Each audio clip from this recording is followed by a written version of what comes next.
Magandang hapon. Again, balik ako. Nandito na naman ako. Ang nabasa ko kahapon, there was this post sa YouTube na ang sabi, meron daw competition between Maymay and Kim. Ang sabi, si Kim daw ay nagsalita na. Kung ano man ang laman, hindi ko pinanood kasi I know it was just a lie. Kasi hindi totoong may competition between Maymay and Kim. Kasi sa nakita ko, they are so close to each other and they are considering themselves as mag-ate, as magkaibigan sa showbiz. Kasi noon pa man nakikita ko na yung pagkagaan ng mga loob nila sa bawat isa, dala nga sila ay parehong Bisaya.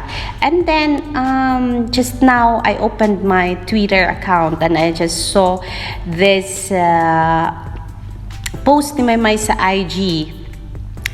And ang nakalagay dito kasi, si Kim Chiu ay nagbigay kay Maymay ng bag.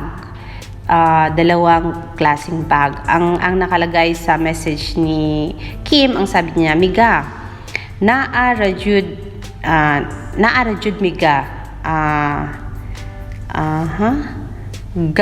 God bless your beautiful heart.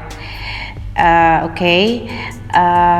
Ug hinaot every time naa ka.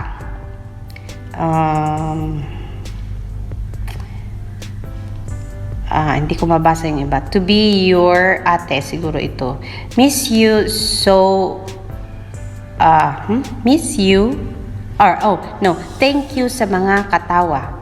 Love you, Miga. Kim Chiu. Ayun. Nagpasalamat si Kim Chiu kay Maymay kasi kung naalala nyo sa I Want ASAP, kung naalala nyo sa ASAP natin to when after their opening production number, Maymay had her spiel and she was talking about AC Bonifacio and nag-congratulate kay parang introduce niya na later AC Bonifacio will have her dance number with Kim Chiu.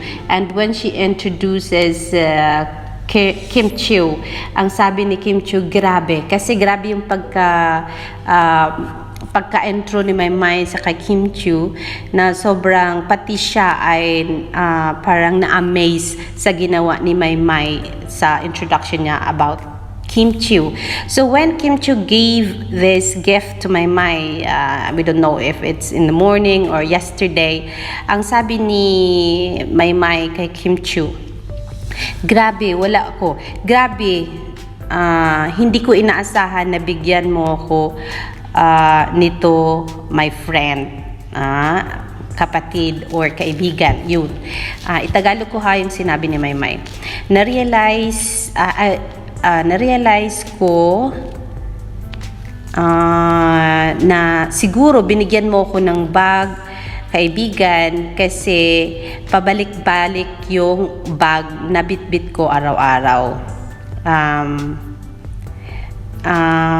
Yes, totoo talaga na ang sarap mong patawanin dahil isa ka sa pinaka genuine na tao daw, ang sabi ni Maymay, sa showbiz daw na nakilala niya. Noon daw, parang feeling ni Maymay, parang medyo boastful, parang pamati is a different, it's a word na parang believe sa sarili si Kim, parang ganon. Pero ang sabi ni Maymay, ang bait niya pala, ang bait mo pala. Love you too, ate kong love you to, ate ko na kaibigan. Iba ka talaga, lahi rajud. I will always be here. Nera ko din to support you, para supportahan ka. Ayun, na-translate ko din yung Bisaya message ni Maymay para kay Kim Chiu. Ayan. Ang sarap daw patawanin ni Kim Chiu kasi isa siya sa pinaka-genuine na tao sa showbiz na nakilala ni Maymay. Kung noon daw, parang feeling ni Maymay hindi totoong tao ito si Kim Chiu, like some kind of boastful, parang pamati is some kind of you are showing yourself na kayang-kaya mo. Pero iba pala, hindi pala yun totoo. Kasi ang sabi niya, ang bait pala daw ni Kim Chiu. I'm not sure kung tama yung translation ko sa Bisaya to Tagalog. Sana tama yun. Sana naintindihan nyo rin. Ang sabi ni Mahal Dita, wow, Prinsesa Chinita, daghan kaayong salamat Kimi. Maraming salamat daw Kimi. Joanne, sana all. Siyang si Shena, hindi ko naisip na bibigyan mo ako nito, Miga. Ayun. Anyways, masarap kang patawan kasi isa ka sa, pinag-translate niya, isa sa pinakatotoong tao dito sa showbiz. Amate is kaibigan Tis ng GGS. Gandang-ganda sa sarili. Yun. Parang feeling, ayun nga. Parang sobrang confidence sa sarili. Galing na galing sa sarili ganon. Yun. Tama din yung translation ni Shang-China. Tama rin pala yung aking translation. But yes, thank you Kim Chiu for considering my one of your friend. At masaya din kami na talagang totoo yung pagmamahal mo kay Maymay as friend. And thank you for this gift para kay Maymay. We love you also, Kim Chiu, kasi pareho kayong Bisaya ni Maymay. And yes, good luck sa mga show business projects. And yeah, dito lang kami sa likod nyo ni Maymay, ready to support you all the time. Alexander Lexa Jules saying, wala pong competition between Maymay and Kim Chiu. Sila po'y magkaibigan and they are considering themselves na magkapatid sa show business kasi pareho po silang Bisaya and there's no such thing as competition between them. PBB, pareho silang binibigyan ng pagmamahal ng PBB family. Both are given like hosting gig during PBB season 8 and hope at as PBB season 9 I should say.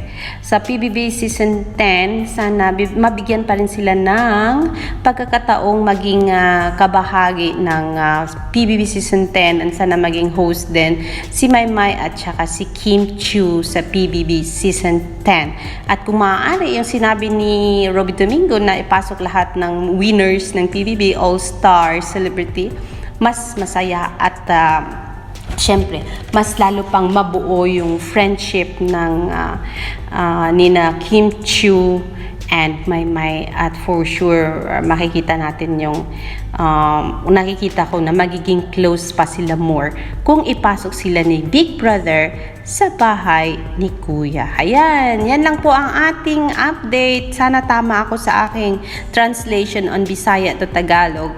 I will see you on my next mga Kamayward.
Hellcat.